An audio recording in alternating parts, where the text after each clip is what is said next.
Legit Oo. po ba? Wow, talagang legit po ba yung tatawagan ka ng lieutenant sa Camp Bagong Diwa para sabihin na may sabina ka at papunta sila sa bahay mo? Nako, tinawagan ka na muna, Attorney Jay. May heads Oo, up si lieutenant. oo, Oo, oo.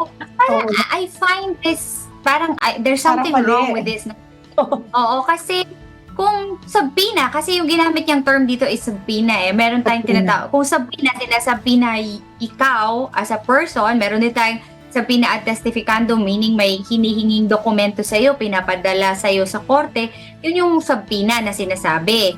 Kung Mm. ikaw naman pupunta sila sa bahay mo para ano?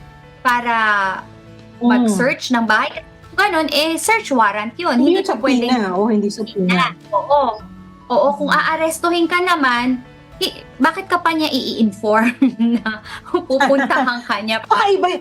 para At the same hulihin? time, Ah, arrest warrant yun, Attorney Jay. Kasi usually, Attorney oo. Jay, di ba pag sabina ang nagpapadala niyan ay yung korte. Di ba? Ipapasabina Oo. ka. Oo. Para halimbawa, Oo. yun nga, kung ad testificandum or duces tecum, Attorney Jay, pwedeng ikaw mismo or may dokumento na kailangan sa iyo, sa korte yun iaano, Oo. hindi naman yung tatawagan ka tapos papunta na sila. Tapos ano yung dadamputin ka pagtapos kay sabina?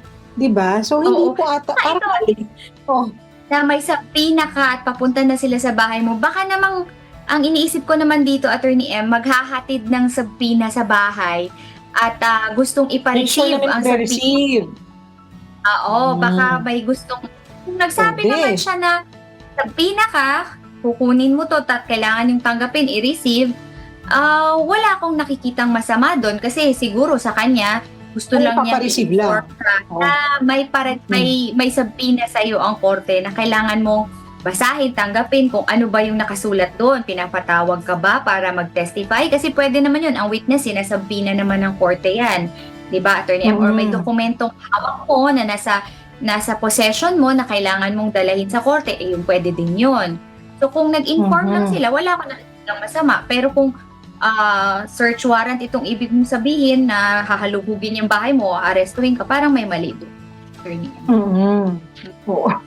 Ang weird talaga. Mm. Irregular kasi dapat ito siniserve in person, di ba? In person siniserve. Tsaka yun nga, kung ikaw ay dadamputin, hindi dapat sabina yun. Dapat may warrant of arrest sa'yo, hindi ba, Attorney J? Or kung, yun nga, kung may hahalugugin sa bahay mo, dapat may search warrant. At magkakaiba po yung dokumento, ha? Hindi po pwedeng isasabi nila, oh, eto po yung sabina, sumama na kayo sa akin. So, kasi nakalagay naman yung Attorney J, di ba? Pag sabina, kailan ka kailangan pumunta?